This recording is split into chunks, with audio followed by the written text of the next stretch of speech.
the free market here in Chattanooga and beyond, and argue that you should love your neighbor and buy local. Brought to you by the website The Man Who Matters, Nooganomics.com. It's not very popular. It's not a popular website, but then again, there are not really a lot of people who matter, and so those who do are few in number, and some of them go to Nooganomics to see what the latest free market analysis is, the latest suggested redirection of life and liberty and government in Chattanooga. We are a pro-government radio station, very pro-government, and the leading form of government that we advocate for, or the leading form of government for which we advocate, put it that way, is self-government. And if we have more self-government, we'll need less of the ministrations of the good people in Washington and in Nashville. We won't have to have them towering over us, telling us what to do, minding our business, giving us directives, suggestions, media, marketing, advertising, and the like. Kenneth Simpson is the interim executive director of Front Porch Alliance, which is in the past weeks been working on a major project with the Nehemiah Project to deliver needed goods for school children here in Chattanooga. Kenneth, what's the story, please? Yes, we are a Christian organization trying to impact Chattanooga. And what we're doing, we have a project called the Nehemiah Project. And what it does, it come alongside and give school supplies to inner city schools. And we reached over 6,000 kids during that time. And we have Miss Kelly Andrews is our person that coordinates that program. She's here with us today, so we're going to let Kelly tell us a lot about that. Well, this is David Tulis. Okay. Are we going to go ahead if you want to? We are here with Kelly Andrews, who is running the Nehemiah Project. And Kelly, welcome to Nooga Radio. Tell us what's going on, please. Thanks, David. We have been in existence for about 17 years now, and every year we go into 10 or 11 inner city schools and provide school supplies for all of the students there within those schools, kindergarten through 5th grade. We don't have a requirement that they meet a certain economic status, but these schools are Title I schools, so all of the students have needs. What does Title I mean? Title I means that the majority of the students are free or low income, free lunch, low income housing, that kind of thing. But we go in and we give each child a backpack that has the basic school supplies that they need. It's got pencils and paper and glue sticks and a pencil sharpener and a ruler and my favorite, of course, crayons. This is just a great way for kids to learn. People don't understand that if we broaden a child's horizons, even with something as simple as a pack of crayons, that we expand their future. And that was the goal that was put out there when this project started 17 years ago. If we could boost our child's education and help them to become productive citizens, the goal is to trade this simple backpack in for a briefcase when that child gets out of school, when they hit high school age. Are you suggesting that Nehemiah Project and the organization behind it, the Front Porch Alliance, has eyes on things beyond grade school?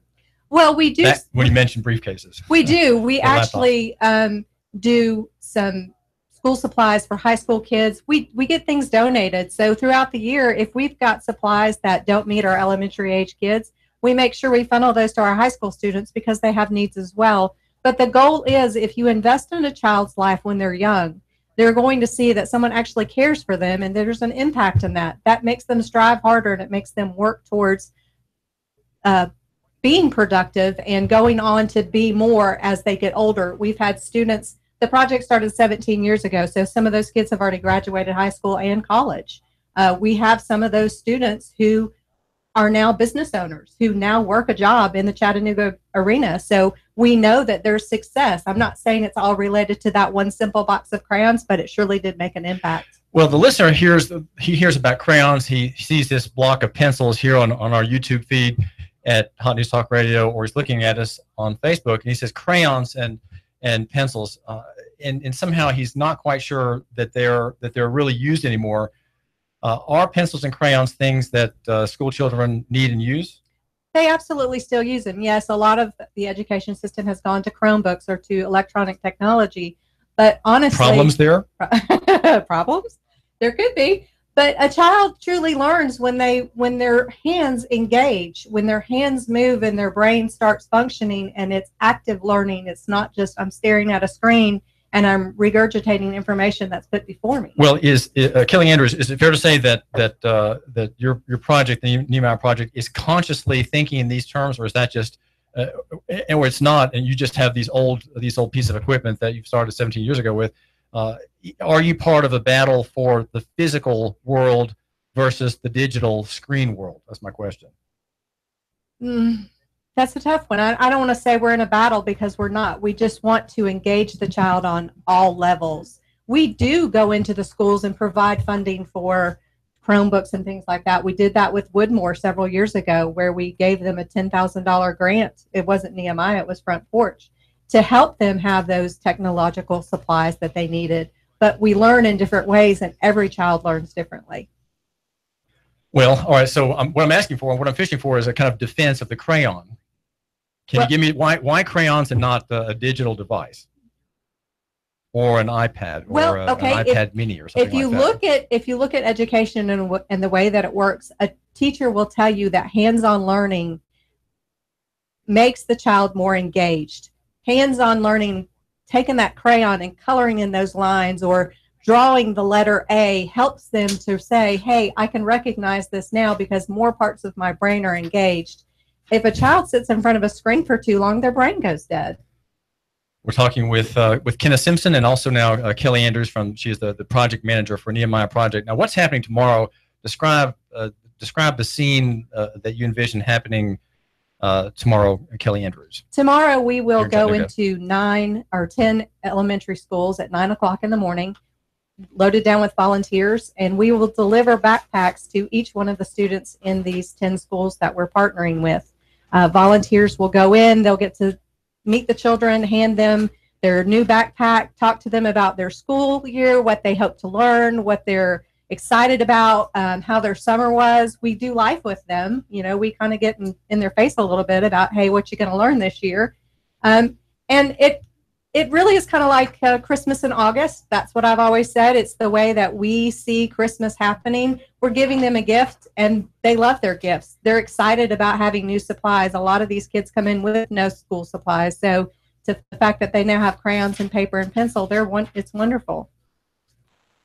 Now, tell me about the funding of your organization, Kelly. We are funded through some corporate sponsors, and then we also have some church partners that come along beside us and help fund this bill. Backpacks retail with what we have in there for about $31 a piece. We keep our costs down. It costs us about $12 a piece to put it together.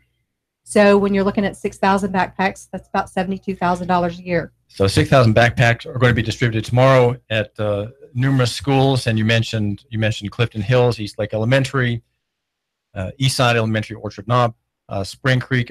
These are all elementaries. Hickson, Woodmore, Hillcrest, and Best T. Shepherd.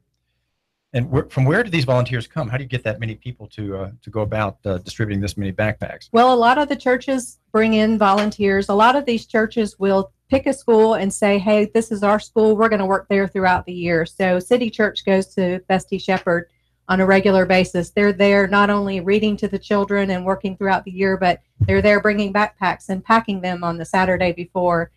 We have the same with Rock Point Church. They partner with Hardy Elementary, and they go in throughout the year and do field days and all kinds of activities with the students, not just this one time a year. It's an all-year thing. It's a relationship.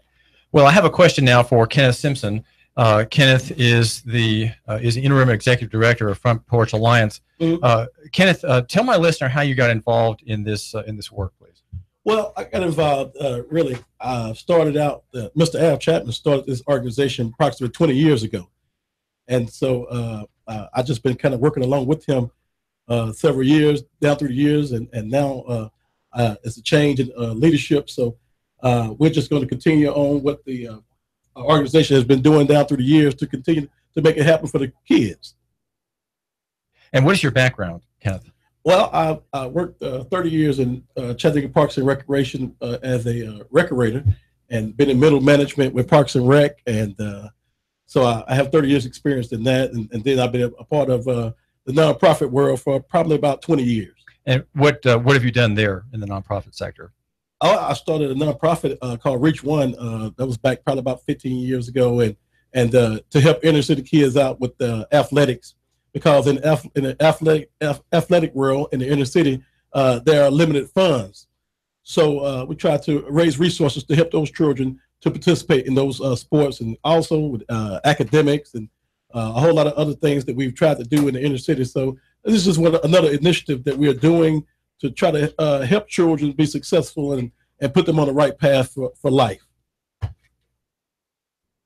Well, listen, thank you so much, Kenneth, for joining my listener and me here at Nooga Radio. And also, Kelly Andrews, thank you for joining us. This is David Tulis. We are here at Nooga Radio at 12:40 a.m. and we've been talking with Kelly Andrews and Kenneth Simpson about the giveaway program tomorrow that will involve 6,000 backpacks with a value of about $31 a piece, and they will be given among students at more than half a dozen schools. It's a back to school community. An outreach collaborative. The Nehemiah Project, we are told, is hosted by the Front Porch Alliance and has been around for 17 years, still giving out things that are in the physical world, touching things that are in the real world. In other words, crayons and pencils. Now that's important because we here argue for just that very thing. We argue that physical is better than abstract. I'd say you're much better off, you my listener, if you read a book that is a physical thing as opposed to reading a digital copy. Now that you might say, boy, that is backwards, David. You are a dinosaur indeed. But there is something about the physical geography of a book that beats the digital version any day. The book, there is a terrain, a physical terrain that you're not going to get in a digital version. So here we have these clear plastic bags containing note paper and other things that seem very much of an older era, and yet I would say that they're not. They really are part of the physical world. And having a child write on paper with pencil and draw on paper with crayon is certainly an exhilarating potential thing. It takes something to leap back, you might say, into thinking in terms of drawings and writing by hand. But that writing by hand is important. This morning, I got a lot of things done. One thing that I did was I wrote by hand a letter to a prison inmate. I thought, well, it would really take a lot more time to write it by hand, and I could quickly type it out. In fact, on my computer, I could dictate my letter by just talking into my computer screen, and Google Docs would put it into words. Just a little editing would clean that up, and that would be much more efficient. But I said, when you're in prison, as Grenda Harmer is, Grenda's a man's name, that when you're in prison, what you really want to have is human contact. And so a handwritten letter making my request is worth more to that man than something neatly typed, maybe even with no typos. So I have a very ugly hand, I'm afraid to say. I've always had a bad hand, and yet I took a ballpoint pen and a piece of pink paper. I have pink paper in my drawer and also yellow paper, so I can distinguish things that I print out by color when I'm looking. My eyes are darting down to my store, to my stack, right? And I can make distinctions in the color. And I took a piece of pink paper and wrote by hand, "Dear Mr. Harmer," and explained what I had enclosed in my letter to him. He is a prisoner. He is a state slave, if you will, at the Morgan County Correctional Complex in Morgan County, Tennessee, and a man with whom I'm beginning a correspondence to find out more about slavery in Tennessee. We are a slave state still in Tennessee, and the name Grenda, I'm not sure the origin of the name, and I did not ask him in my letter where that name came from, but it sounds like a name out of a Faulkner novel. That's what it sounds like. And so I'll maybe ask him later where it comes from. But I wrote it by hand because it's personal and it means more and it's not efficient. And it's funny, when you write by hand, you say things in a way differently than you say them when you dictate or when you write by keyboard. Those different methods create a different stream of narrative. They create a different way. When you write by hand, there's a certain efficiency that comes into your dictation because of the time it takes to create the letters by hand. And so I make note of the crayons and the pencils and the paper given out by the Nehemiah Project. Very old-fashioned, and maybe a little desperate. Somehow it seems a little desperate as to what's given to these students. But on the other hand, there is the intent. We give a lot in our day to intent, and there is a Christian, said to be a Christian purpose in the distribution tomorrow morning at 9 o'clock in these various state schools here in Chattanooga. I want to just say something about courts and about the interview that I have with David Johnson of Prison Prevention Ministries. And it's a way of an observation. I asked him how should courts work, how should prisons work, because his job in that Christian organization is to dissuade people from crime. And I'll just have you note this, okay? I'll just have you, my listener, you're not a church-going Christian. Let's assume that you're not, and you're maybe sympathetic to Christianity, but you're not personally convinced by Christ's sanctifying work on the cross, and you make no claims upon him and believe he has no claims upon you. And so you're dispassionate. You're kind of neutral on questions about worship, right? You don't worship God. You're not sure you worship anything, but you really do. But anyway, here we have a Christian organization that has, it seems, not thought through the question about jurisprudence. In other words, the rule of law in Tennessee and in the country. And I raised a question to the director of this organization this way. I said, well, in the Bible, in God's word, there is the rule of law, right? There's the rule of law. It's called equity. It's also called lex talionis. Lex talionis is the statement of justice, right? And the statement of justice is, and it sounds horrible, but really it's really wonderful when you think about it. And it's in the language of Deuteronomy and Leviticus, stripe for stripe, wound for wound, eye for eye, tooth for tooth, burn for burn, limb for limb. That's what that means is that if you do a wrong to somebody, the wrong done back to you in compensation can't be worse, right?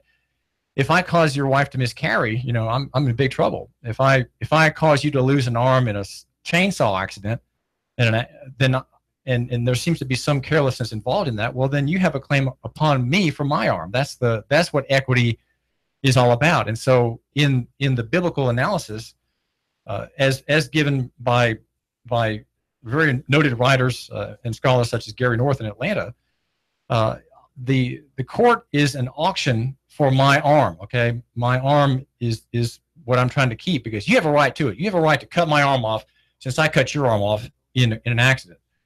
Well, how do we evaluate what that's worth? If you have a right to the arm, so you could in anger take my arm and be done with it. But probably you would be appeased.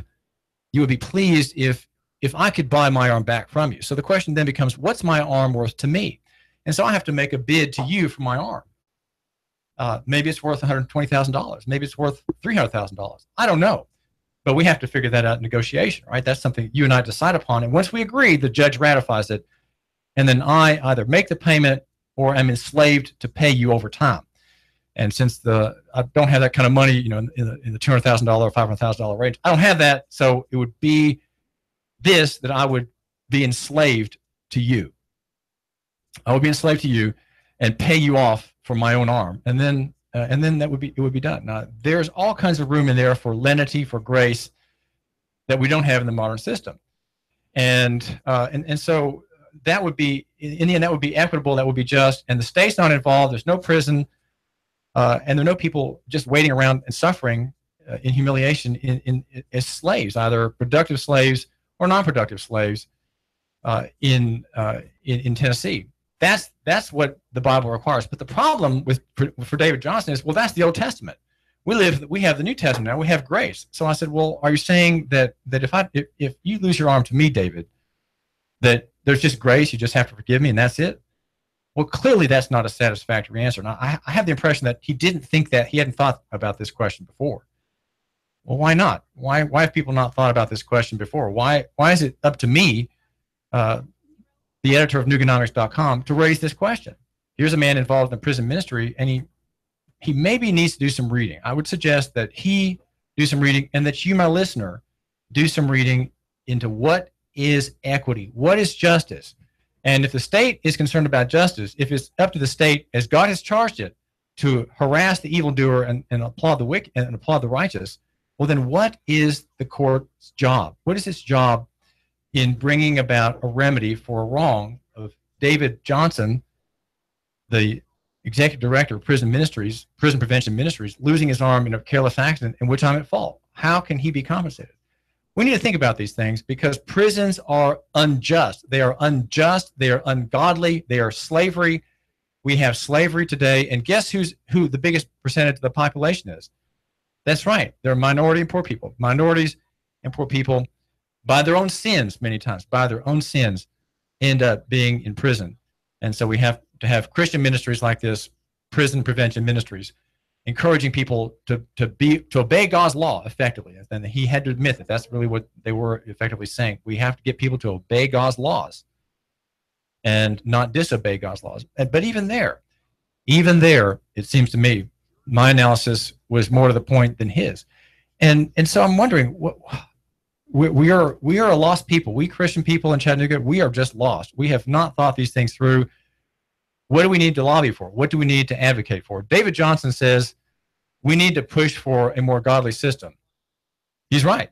He's right. We do. Well, where are the churches in this matter? Why is prison prevention ministries perhaps at the vanguard of what exists here in Chattanooga as far as thinking goes on prisons, on Silverdale? Well, I'm waiting. I'm trying to find a church in Chattanooga where a sermon will be made on this point. I'm looking for a church that would do that. Maybe you, my listener, know of a church where these questions are addressed. This is important. And if there's a minister of the gospel that has read into this topic, who has suggestions, maybe we need to hear what he has to say. Either Christianity does have a social theory, it does have a system of jurisprudence, it does have an idea of progress, or it doesn't. And I think most Christian ministers in Chattanooga who come, they're having their day off today, right? They worked yesterday, the Lord's Day, they gave their sermons, they served God in worship, and they had, many of them, their big show, right? Their big show of the week. And now they're having their day off. We need to have people who explore these issues, and who needs to hear about them? Well, people in churches, people who sit in pews. What is the Christian analysis of prisons? What is the Christian analysis of jails, of courtrooms? Is the court to bring equity? Is the court to bring restoration? Is the court to bring justice? Or as is one of the candidates for circuit court clerk said, Don Powers, the rule of law. Is it the rule of law, or is it justice? Actually, it's better than that. And Ron Powers, the candidate for circuit court nominee, he says the rule of law controls. Well, no, it doesn't. It doesn't control. Justice controls. Justice is the job of the state. The magistrate, the king, that's their job. Justice. It's not security, and it's not the rule of law. It's justice. Justice, justice, justice. And we don't have it in Tennessee. We don't have it in Chattanooga. And we don't have it in Hamilton County. This is David Tulis. The Tennessee Valley's news, talk, and sports leader. Nooga Radio, AM 12.